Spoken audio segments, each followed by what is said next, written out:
Bacaan liturgi Sabtu 9 November 2024, Pesta Pemberkatan Gereja Basilik Lateran.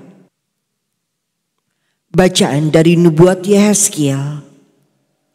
Sekali peristiwa, aku dibawa malaikat Tuhan ke pintu bait suci, dan sungguh ada air keluar dari bawah ambang pintu bait suci itu, mengalir menuju ke timur. Sebab bait suci itu juga menghadap ke timur. Air itu mengalir dari bawah bagian samping kanan dari bait suci, sebelah selatan mezbah. Lalu malaikat itu menuntun aku keluar melalui pintu gerbang utara, dan dibawanya aku berkeliling dari luar menuju pintu gerbang luar yang menghadap ke timur. Sungguh, air itu membual dari sebelah selatan.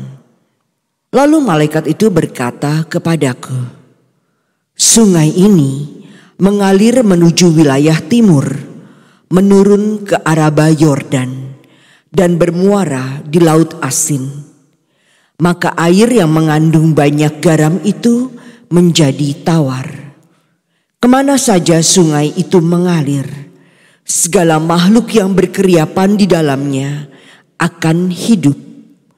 Ikan-ikan akan menjadi sangat banyak, sebab kemana saja air itu sampai, air laut di situ menjadi tawar. Dan kemana saja sungai itu mengalir, semuanya di sana hidup. Pada kedua tepi sungai itu tumbuh bermacam-macam pohon buah-buahan, yang daunnya tidak pernah layu, dan buahnya tidak habis-habis. Tiap bulan ada lagi buahnya yang baru, sebab pohon-pohon itu mendapat air dari tempat kudus. Buahnya menjadi makanan, dan daunnya menjadi obat. Demikianlah sabda Tuhan. Syukur kepada Allah. Kota Allah yang maha tinggi disukakan oleh aliran sungai. Allah itu bagi kita tempat perlindungan dan kekuatan. Sebagai penolong dalam kesesakan sangat terbukti. Sebab itu kita tidak akan takut sekalipun bumi berubah, sekalipun gunung-gunung goncang di dalam laut. Kota Allah yang maha tinggi disukakan oleh aliran sungai. Kota Allah kediaman yang maha tinggi disukakan oleh aliran-aliran sebuah sungai. Allah ada di dalamnya, kota itu tidak akan goncang. Allah akan menolongnya menjelang pagi.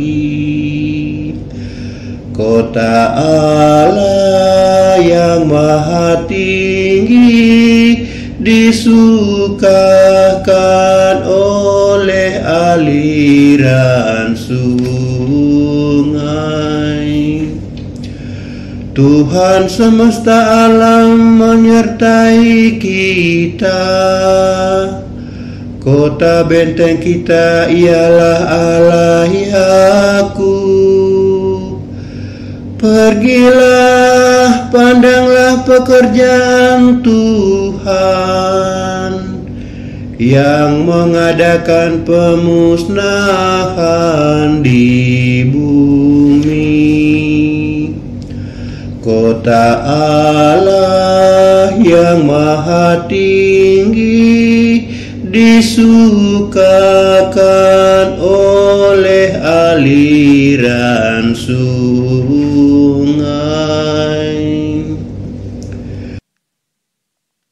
Bacaan dari surat pertama Rasul Paulus kepada jemaat di Korintus.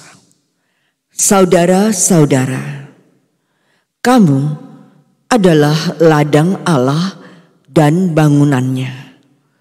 Sesuai dengan kasih karunia Allah yang dianugerahkan kepadaku, aku sebagai seorang ahli bangunan yang cakap telah meletakkan dasar dan orang lain membangun terus di atasnya.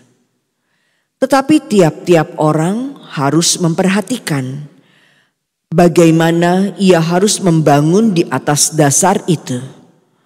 Karena tidak ada seorang pun yang dapat meletakkan dasar lain daripada dasar yang telah diletakkan, yaitu Yesus Kristus. Tidak tahukah kamu bahwa kamu adalah bait Allah dan bahwa Roh Allah diam di dalam kamu? Jika ada orang yang membinasakan bait Allah, maka Allah akan membinasakan dia. Sebab bait Allah adalah kudus. Dan bait Allah itu ialah kamu. Demikianlah sabda Tuhan. Syukur kepada Allah. Haleluya, haleluya, haleluya. Telah kupilih dan kukuduskan rumah ini, supaya namaku tinggal di sini sepanjang masa. Haleluya, haleluya, haleluya. Inilah Injil suci menurut Yohanes. Dimuliakanlah Tuhan. Ketika sudah dekat hari raya Paskah orang Yahudi, Yesus berangkat ke Yerusalem. Dalam bait suci didapatinya pedagang-pedagang lembu, kambing domba, dan merpati, dan penukar-penukar uang duduk di situ. Maka Yesus membuat cambuk dari tali, lalu mengusir mereka semua dari bait suci dengan semua kambing, domba, dan lembu mereka. Uang penukar-penukar dihamburkannya ke tanah, dan meja-meja mereka dibalikannya. Kepada pedagang-pedagang merpati, ia berkata, "Ambil semua ini dari sini. Jangan kamu membuat rumah Bapakku menjadi tempat berjualan." Maka teringatlah murid-murid Yesus bahwa ada tertulis, "Cinta untuk rumahmu menghanguskan aku." Tetapi orang-orang Yahudi menantang Yesus, katanya, "Tanda apakah dapat engkau tunjukkan kepada kami bahwa engkau berhak bertindak demikian?" Jawab Yesus kepada mereka, "Rombaklah bait Allah ini, dan dalam 3 hari aku akan mendirikannya kembali." Lalu kata orang Yahudi kepadanya, 46 tahun orang mendirikan bait Allah ini, dan engkau dapat membangunnya dalam 3 hari? Tetapi yang dimaksudkannya dengan bait Allah ialah tubuhnya sendiri. Sesudah Yesus bangkit dari antara orang mati, barulah teringat oleh murid-muridnya bahwa hal itu telah dikatakannya. Maka percayalah mereka akan kitab suci dan perkataan yang telah diucapkan Yesus. Demikianlah sabda Tuhan. Terpujilah Kristus.